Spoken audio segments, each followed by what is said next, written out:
A ding? Oh God. Smoked. Not as big as yours, but I got smoked. Let's talk about another technique that if you're like me, you like to fire the school up right away. Not necessarily run a drop shot with a plastic or a live minnow or even the paddle tail, stuff like that. I like to get the school fired up or see how active they are before downsizing and going to more of your finesse baits. And that is your jig and wrap style of baits. Doesn't matter the brand or anything you're using. It's a lead minnow shaped bait with your airplane whatever V on the back that allows the bait to glide off to the side and stuff like that. Again, this is a bigger size that we run for walleyes and northern pike, but you can downsize it to the size of the fish that you're fishing. Crappies, most of the time you're running toward your smaller end of things.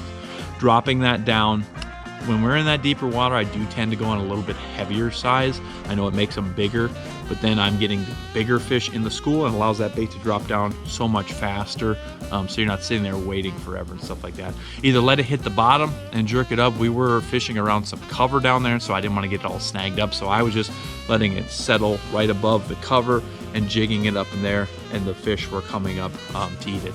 Again, we didn't catch as many fish on that technique, but then we went out the next day, as you can see here with my dad and I, fishing double drop shot rigs with the minnows, and that's where it really did it. But this really let us know how active the fish are and how many fish really were there. So don't forget about the jig and wrap. Obviously, it's made famous when it comes to ice fishing.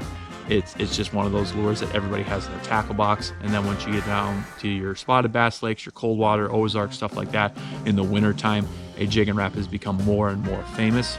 Now what I've done with my setup is I've gone a little bit on the shorter end of the rod here. This is the KastKing, this is the power jig rod again, same series, different length. This is a 6/8, a little bit shorter, but I'm not necessarily casting these.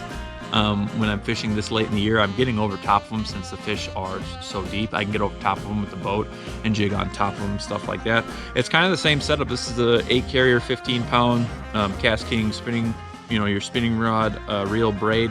And I have since we're fishing around a little cover, a little heavier baits, I went to a 15-pound KastKing covert fluorocarbon line on there for a fluorocarbon braid to leader line.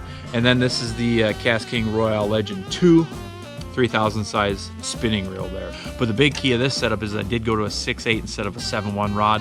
Again, I'm having it over the, right underneath the trolling motor. I'm dropping underneath the boat, not necessarily making your long cast. So I'm going to a long cast, I'm going over a 7-foot rod, hopping the bait in. Again, these fish are deeper. I'm dropping right on them and then snapping that bait.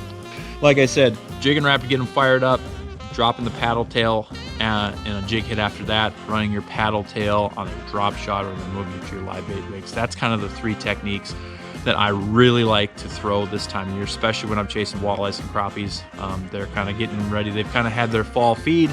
They push out to the middle where they're going to spend the first part of the winter before they start migrating around like that. I wanted to do a video, a few techniques that I've caught them here in the boat, but also I'm going to be using those same techniques, obviously going down to a lot shorter rod, and we're going to be using them once the ice gets here. It's going to be here before you know it. So here's some techniques. I hope you guys enjoyed it. Let me know some of your favorite fall techniques that you're able to chase multi-species with, and maybe even run multi-seasons with. So thanks for watching. Again, I'm Ethen Preston, KastKing Pro Team member. Stay tuned. Check out all the other videos on the KastKing channel. We'll catch you later.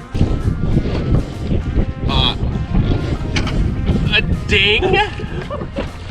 Oh! Oh God. Oh God. Smoked. Not as big as yours, but I got smoked. That's a big fish. I'm catching the small ones, but look at that one. That's an eater, dude. Yeah, dude. Minute 45 in, we just hooked up twice.